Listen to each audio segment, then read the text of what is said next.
Hello myself Neerja Singh. Welcome to online biology classes. आज की video में हम पोस्ट फर्टिलाइजेशन चेंजेस यानी कि पुष्प में पश्च निषेचन घटनाओं को पढ़ेंगे। तो सबसे पहले हम बाहर की ओर से शुरू करें तो सबसे बाहरी अगर पुष्प में देखें तो बाह्यदल पाया जाता है। बाह्यदल जिसे हम कैलिक्स भी कहते हैं।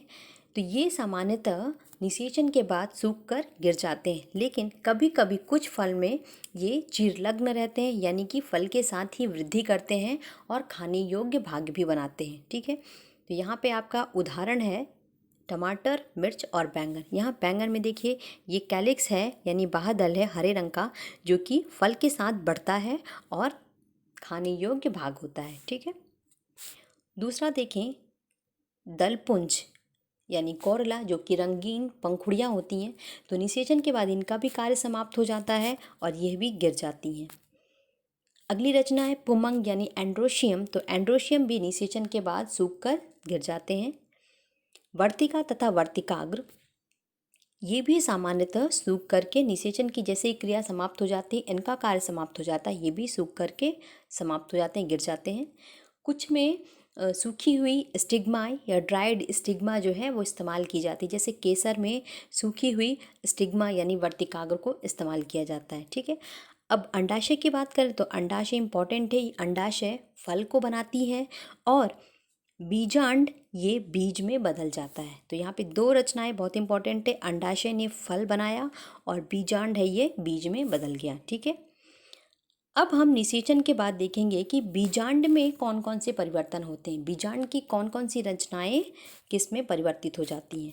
तो अगर किसी बीजांड की संरचना देखें तो हम सबसे बाहर इनके अध्यावरण को देखते हैं। ऐसी दो अध्यावरण पाए जाते हैं। ठीक है, ज़्यादातर पौधों में इसे बाह्याध्यावरण और इसे अंतः अध्यावरण कहते हैं। ठीक है, तो यहाँ पर अध्यावरण जो हैं ये बीज चोल या बीज कवच में बदल जाते हैं, जिसे हम सीड कोट कहते हैं या सामान्य रूप से हम छिलका कहते हैं किसी भी बीज का। ठीक है, तो बीज का बीज चोल या बीज कवच का निर्माण अध्यावरण से होता है।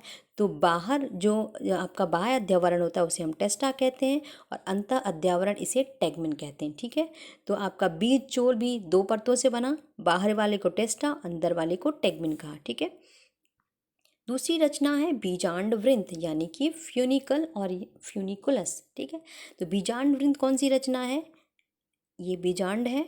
ठीक है, मेन बॉडी या कह सकते हैं ये पूरा बीजांड का मुख्य शरीर। और यहाँ पर ये जो रचना है जिसके माध्यम से ये कहाँ है, ये ऊतक यहाँ पर अपरा यानी प्लाजेंटा से जुड़ा रहता है, अंडाशय की दीवार से जुड़ा रहता है।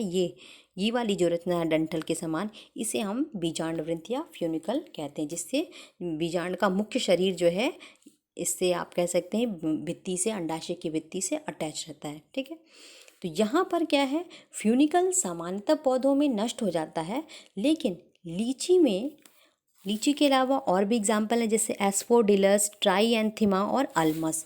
इन सभी में इनसे एक गूदेदार मांसल ऊतक निकलता है जिसे एरिल कहते हैं। ये बीज के चारों तरफ घेर लेता है, चारों तरफ से बीज को घेर लेता है और खाने योग्य भाग होता है। एरिल को हम तीसरे अध्यावरण के रूप में भी जानते हैं। ठीक है, तो यहाँ पे देखिए ये जो रचना है ये तो इसका बीजांड वृंत है, ये जो रचना है, और ये चारों तरफ से इस प्रकार से बीज को एक गूदेदार ऊतक द्वारा घेरे हुए है, इसे हम एरिल कहते हैं, जो कि खाने योग्य भाग है। और यहाँ पर जो छिलका जिसे हम फेंक देते हैं ये इसकी फल भित्ति होती है, पेरिकार्प। तो फल भित्ति यहाँ पे छिलके के रूप में है पूरी की पूरी, जिसे हम फेंक देते हैं। और खाने योग्य भाग जो लीची में होता है उसे एरिल कहते हैं, जो कि बीजांड वृंत से निकली हुई एक मांसल ऊतक होता है। ठीक है, ये इंपॉर्टेंट है, इसे ध्यान दीजिएगा।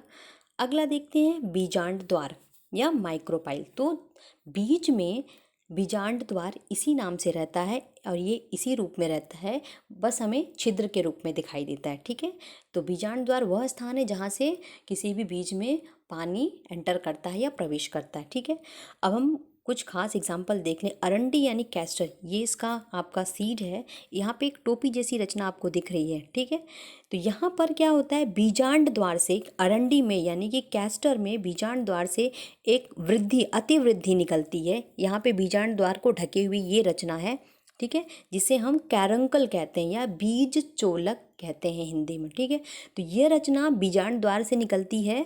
ठीक है, इसे हम बीज चोलक या कैरंकल कहते हैं। ये इम्पॉर्टेंट है, जो कि बीजांड द्वार से निकलती है। कैरंकल को ध्यान में रखिएगा, ये कैस्टर यानी अरंडी के बीज में पाया जाता है। अगला देखा बीजांडकाय यानी न्यूसेलस। न्यूसेलस प्रायः बीज बनने पर समाप्त हो जाता है, लेकिन कभी कभी यह पतली परत के रूप में भी बचा रहता है बीज में। तब हम इसे परिभ्रूण पोष यानी पेरिस्पर्म कहते हैं। पेरिस्पर्म भी पूछा जाता है, तो पेरिस्पर्म क्या है?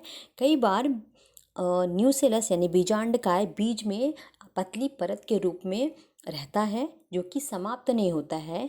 इसे हम परिभ्रूणपोष या पेरिस्पर्म कहते हैं। जैसे कि कुमुदनी, और सबसे अच्छा एग्जाम्पल है काली मिर्च। ठीक है, तो काली मिर्च याद रखिए और कुमुदनी याद रखिए।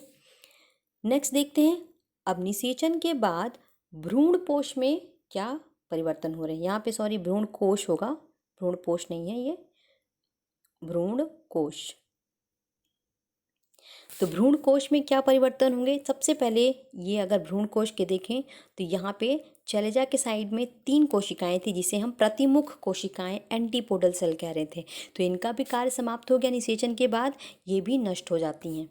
युग्मनज जो था, यानी कि युग्मनज ने भ्रूण का निर्माण कर दिया निषेचन के बाद। भ्रूणपोष केंद्रक यह भ्रूणपोष यानी एंडोस्पर्म में बदल गया। एंडोस्पर्म यानी भ्रूणपोष ने क्या किया?